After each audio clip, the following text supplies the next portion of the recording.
Welcome to PVPN. I am your host and local realtor, Joe Alessi, and today we've got the girls volleyball coaches from Palos Verdes and Peninsula High School. Let's get ready to serve it up.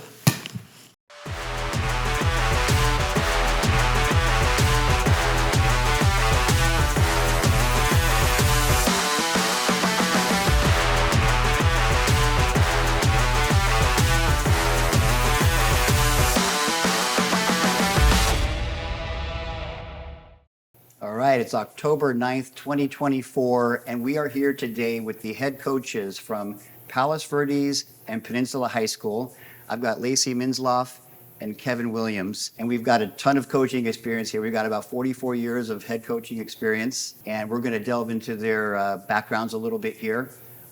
There's been some restructuring in the leagues for the first time in a while here, where Penn is now in the Pioneer League and PV is in the Bay League, and both leagues have some really quality teams in there, and the competition is phenomenal. You guys really need to get to a game if you had not been to one, because it's pretty extraordinary. I'd like to delve into your backgrounds a little bit. We'll start with you, Lacey. I know you both also coach boys as well over there at the high school, so that's a lot of work you guys got going for yourselves there.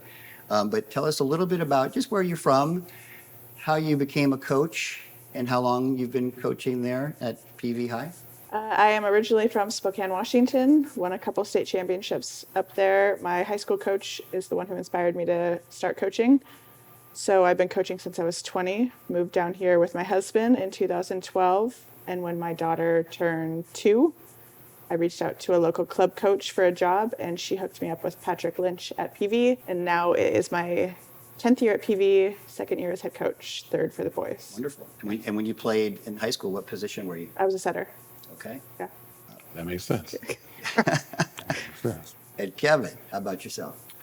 Hi, yes, I'm Kevin Williams. I am a local kid. I went to school at North Torrance. That's where I got introduced to volleyball. I was originally a basketball player, so I'm a two-sport athlete. I played and, ran into people like, hey, you want to coach? And then my dad was said, hey, you want to try and do this? And I interviewed, got a club job, and then I got an opportunity to coach again at Peninsula. And kind of did that for 8 or so years, coaching JV and Frost Off. And then I got the opportunity to take over the boys volleyball program and be the head coach for varsity, and did that for another 6 years. And now I got the opportunity to coach the girls. So, I feel like I've been blessed. Yeah, big time. Let's get a little bit into your coaching styles. So why don't you tell me a little about your style, if you have a style that you can kind of, talk about, and how has it changed over the years? How do you see yourself, like when you were real green, right, compared to what now? Like, how do you feel like what you wish you would have known maybe when you first started? That's a very good question. I think probably the hardest transition for me is the kids I coach don't have the natural. They're not 6'6", jump 40 inches.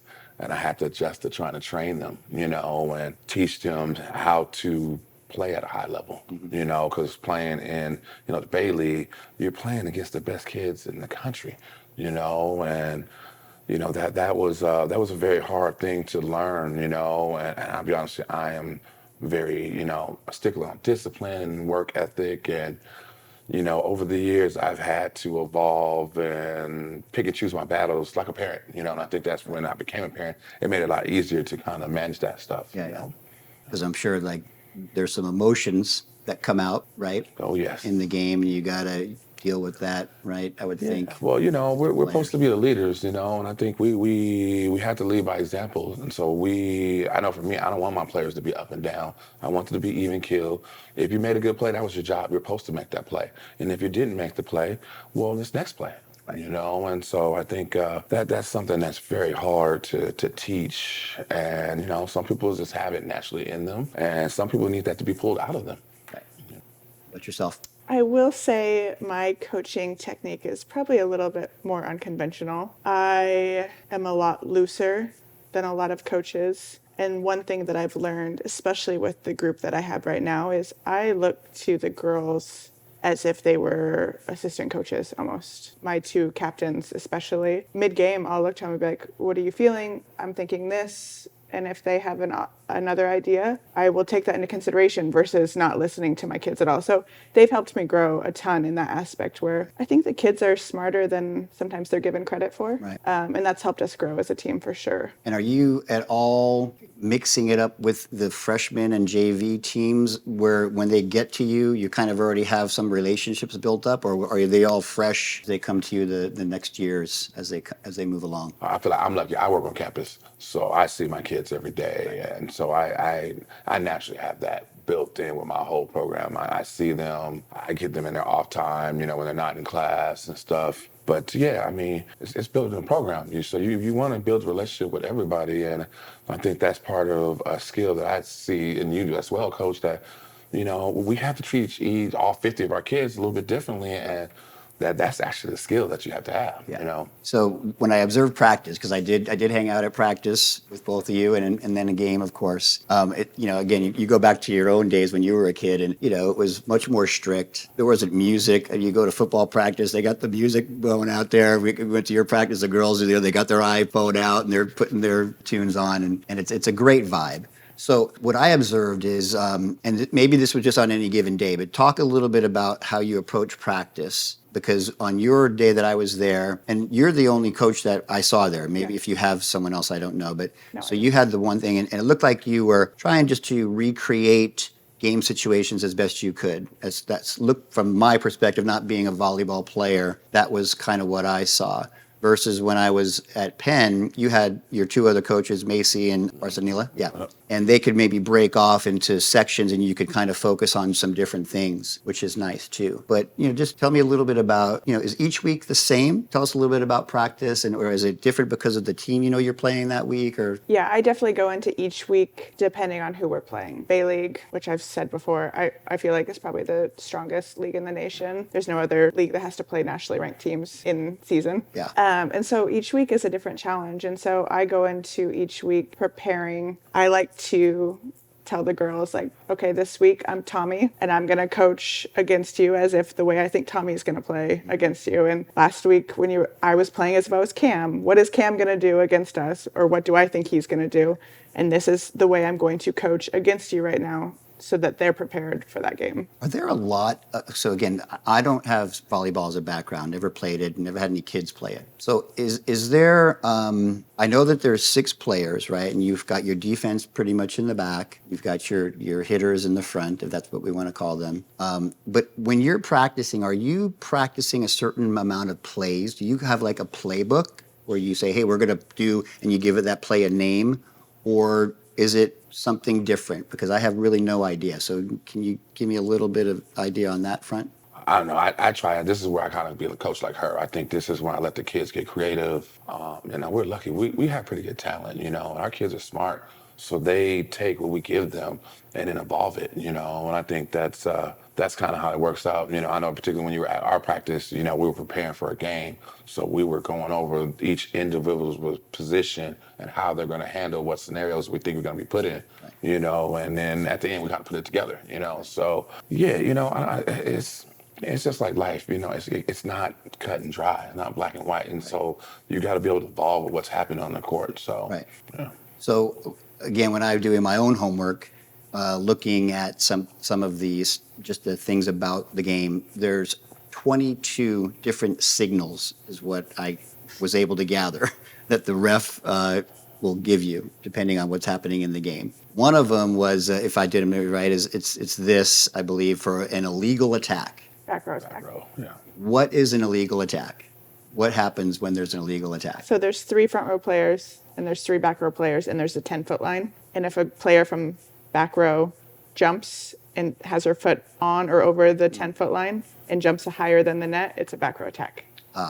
They're not allowed to jump above the net Okay. or over the line. Because there were some times in some of the games where, when I was there maybe you guys didn't agree with what was happening. I remember one time in the Costa game there, a girl came up and did an amazing block. But again, I don't think you're not allowed to touch the net, right? So that wasn't a back row attack call. Did she go too far over the net? Is that what happened when she blocked that? You're right. I wasn't happy with that call. He said she was over, and it's a judgment call. On the block. Yes. So The only thing I thought is maybe she went too far over. Was that not allowed? it's not in certain cases, but on a ball, it was the third contact, it is allowed. And the setter set the ball into her hands, trying to dump, and she went over and blocked, and he called her over. But the ball was already over the plane, no, I didn't agree with that Okay, yeah. call. But that's different than a back row attack. So that's So, okay, I mean, it's subjective sometimes, right? for sure. Yeah. For sure it is. Is it hard to overturn? You can't. You can't, no matter what you say. Not a call like that, because again, it's Judgment. it's a judgment call. There's no challenging a judgment call. Right, okay. Since you coach both the boys and the girls, what would you say would be one of the bigger differences between the two game-wise? When it comes to the game, does it look at it, because these girls look amazing. I mean, the competition is incredible, the athleticism is amazing. So is the tempo different? Is it completely a different strategy when it's boys and girls? Is there any difference between the two? I think for me, I coach them the exact same. The boys hit a little bit harder just because of sheer body mass, but it's really the same game. It really is. And I've been able to implement some of the things that I teach the girls for the boys, and then vice versa. And it's helped across the board. Like my setters for boys are now dumping more because of my girls are so offensive, and it's opened up a lot of game for us that way. Whereas typically it's not taught as much for boys, but I coach them the exact same. Yeah, I would say similar. I think physically, obviously the boys have an advantage. It's power, a ton of power, in the game. But I think with the girls, a little bit more technical. It's a little bit more technical, when it comes to what you're doing out there. But I agree with her. I think the coach is the same. I think it's the mental part. That's where you gotta navigate a little bit differently with both sides. But overall, it's pretty much the same thing. Okay. Again, doing my homework, one of the things I saw was the libero. Am I pronouncing that correctly? So that was introduced in 1998, apparently. And because I was wondering, okay, why does this person have a different color shirt? I thought maybe it was the captain of the team or something like that, which again, that's also changed, where I think just a couple of years ago they could become a captain, or I guess before they were not allowed to be a captain, is what I read. Did you play with that when you were a kid? So how has that changed the game for you? Do you like it? Why is it really there? What's happening with that position for someone that doesn't really understand the game? Tell us a little bit about that spot. It's funny you bring And that is that a really critical spot for you? Oh, for sure. It's highly important, definitely. We were just talking about that today in practice, and I know when I played, we were all taught to do everything. And I teach this everybody's got to be a good volleyball player. You don't have to be just a good setter or a good libero or a good middle blocker. Right. Everybody was taught everything. And I know for me, I didn't want to come off the court just because I was a hitter and a blocker. I didn't want to come off in the back. I need to know how to serve. I need to play defense. I need to know how to pass. But I get it. Everything has gotten so specific when it comes to what we're doing out there. The libero is so important. The strategy is so different. It is not what they do. They're that second quarterback or that second point guard out there now. You got your setter and then your libero. They're running everything. And I know for us, they take command of everything. Everybody else kind of falls in place from those two players. So. Yeah, I mean, I have a special advantage with my team where my libero and setter are twins. Oh. And so they lead the team in a really interesting dynamic because they're also beach partners. And so the girls run the court almost like a beach game, and my libero takes up almost the entire court. And if my setter, Mallory, is front row, she sets her as if they're on the beach, and they run an option. And it's phenomenal. It's phenomenal for me. I love it. But the libero it's instrumental. We would not win without the libero. So is that the most challenging position for you guys to develop when you're starting the year off? I think setter's the hardest. I think setter's the most important position. It's the hardest, and that's in my opinion. Right. I'm not a setter. That's why I give kudos to coach here, because that's hard. Coaches are on you hard every day. Every mistake is yours, and you got to please your whole team. Well, Alessi, I am a broker associate with RE/MAX Estate Properties.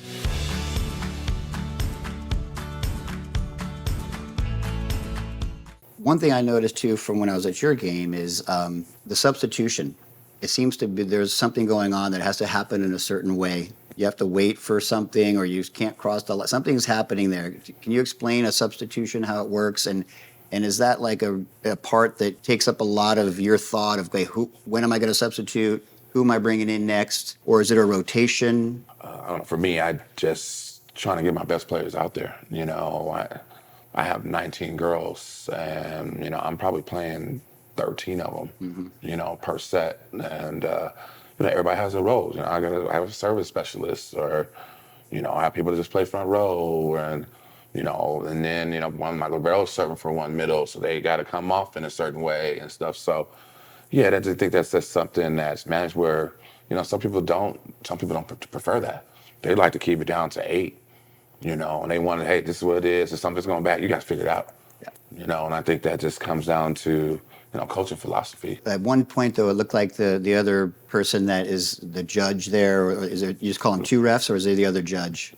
Up ref and down ref. Okay, so the down ref, it looked like, was looking to you as to, hey, you know, you have to wait to there was like a procedure. Is there a procedure? They were going fast. So that day I had a stickler for a ref, is how I'm gonna say it. You know, and but you know, it's just like anything. Each ref is different, Right. and you have to adapt and adjust. And we weren't adjusting very well that day. Right.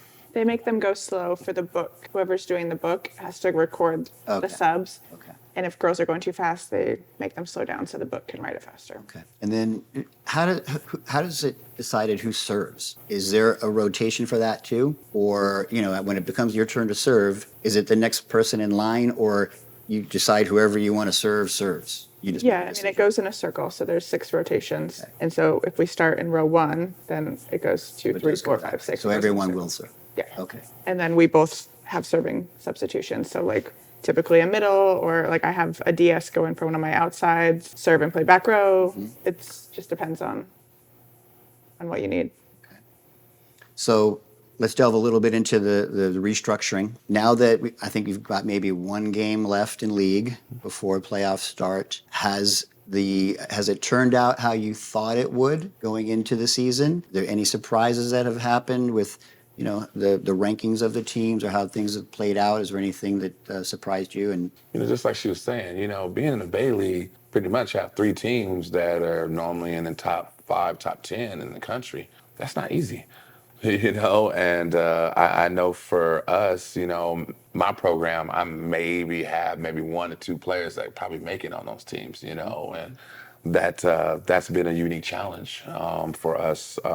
So with the restructuring, it's helped us out a ton. You know, as a coach, we've been able to approach the season a little bit differently. Our strength of schedule went up because now we don't have to go up against maybe knowing that you might have a few losses that you know are coming.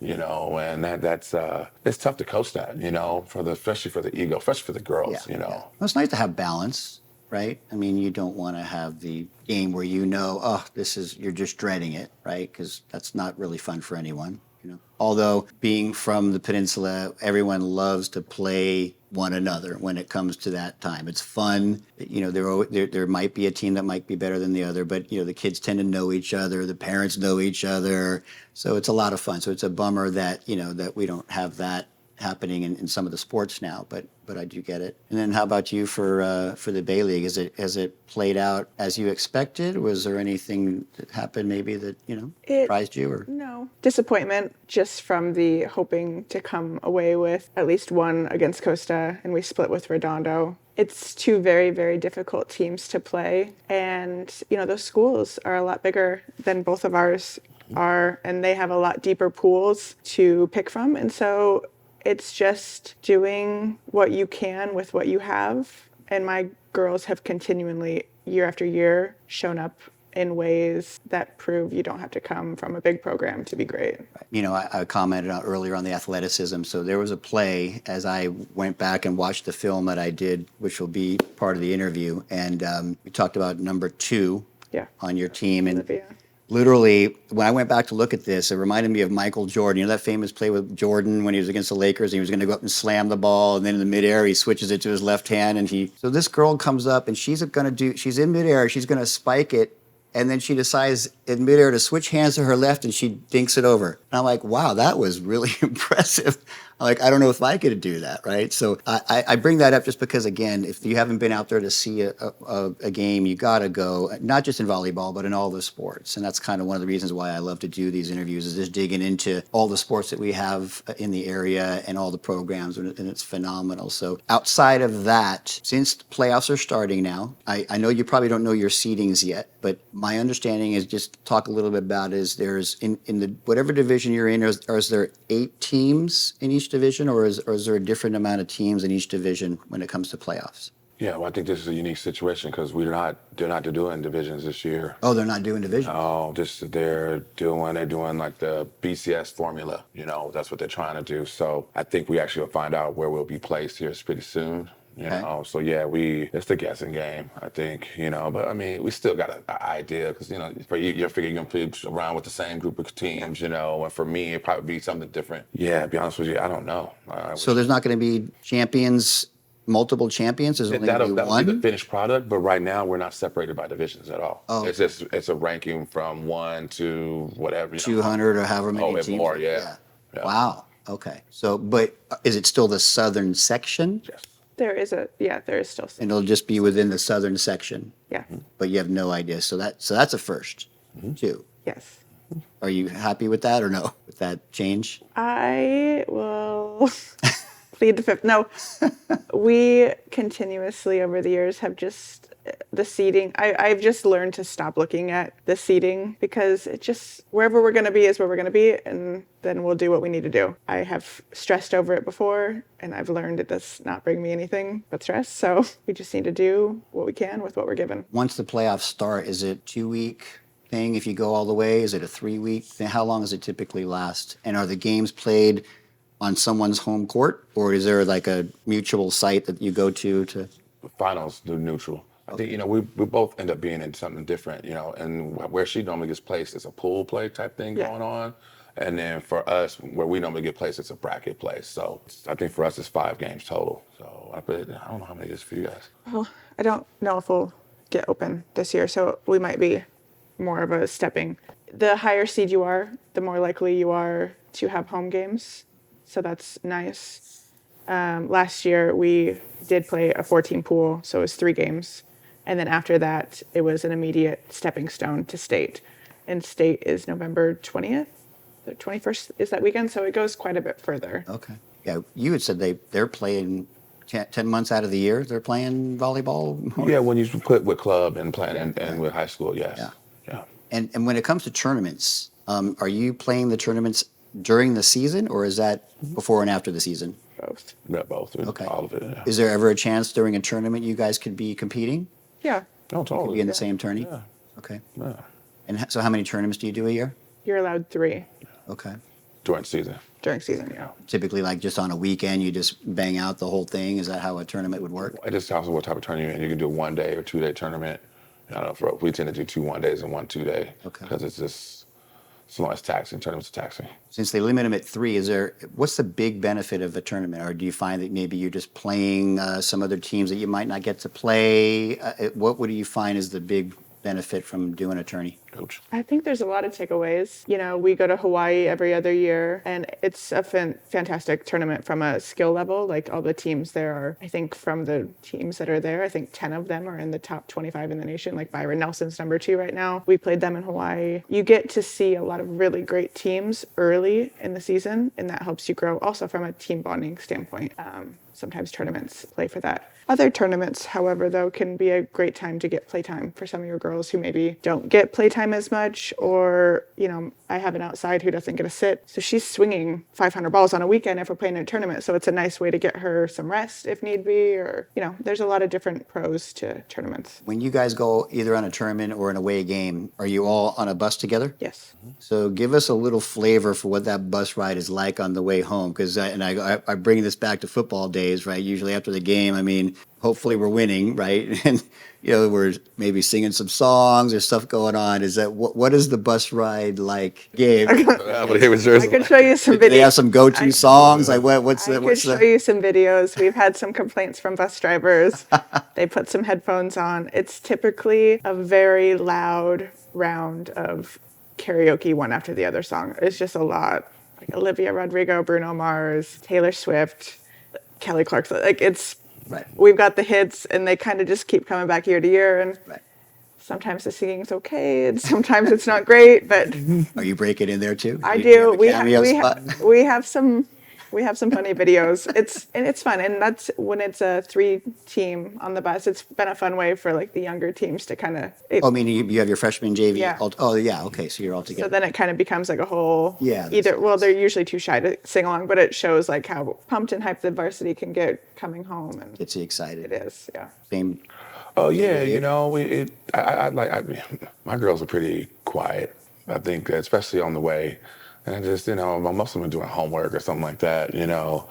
But you know, on the way back, you know, if we get that sweep, yeah, the bus is rocking, you know, and we always play in 1 2-day tournament. So that one tournament is when we all go together as a varsity team and we're on a bus. And yeah, you know, we tend to get like a smaller bus that's more like a party bus. Yeah, that's happened this past when we won our pool. And yeah, we were happy. We were a happy bunch, you know, coming back. And yeah, the bus driver was jamming with us too. Well, not this last trip, so it was funny. You know, and like I say, this is when it's cool to be a coach, you know, because then you get, it's team bonding and we're part of the team. So we get to let our guard down a little bit and let them know, hey, we were you, and we're just an older version now, you know?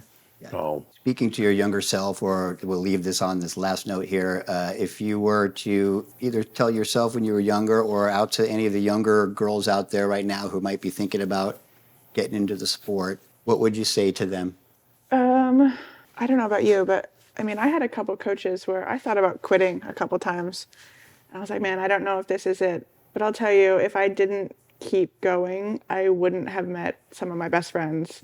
I mean, I am a better mother, a better wife, a better person because of coaching. My team, even now, like has brought so much joy. Half of the girls are like my own kids. Like I've known them since they were 9, 10 years old. It just has brought so much joy to my life. Volleyball has in general. So anyone that wants to play, it's going to bring you a lot of love and happiness.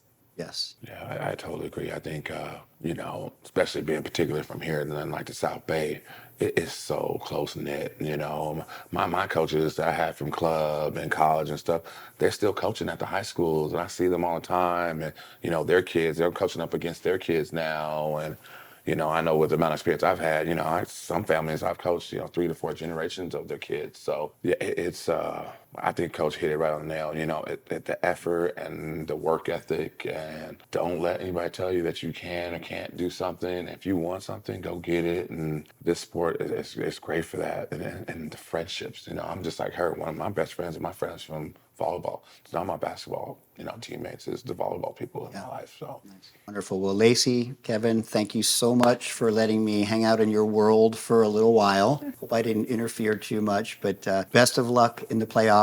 Thank you for tuning in today to watch this episode on the girls volleyball team. Hope you enjoyed it. Please subscribe to the channel, and we will see you next time.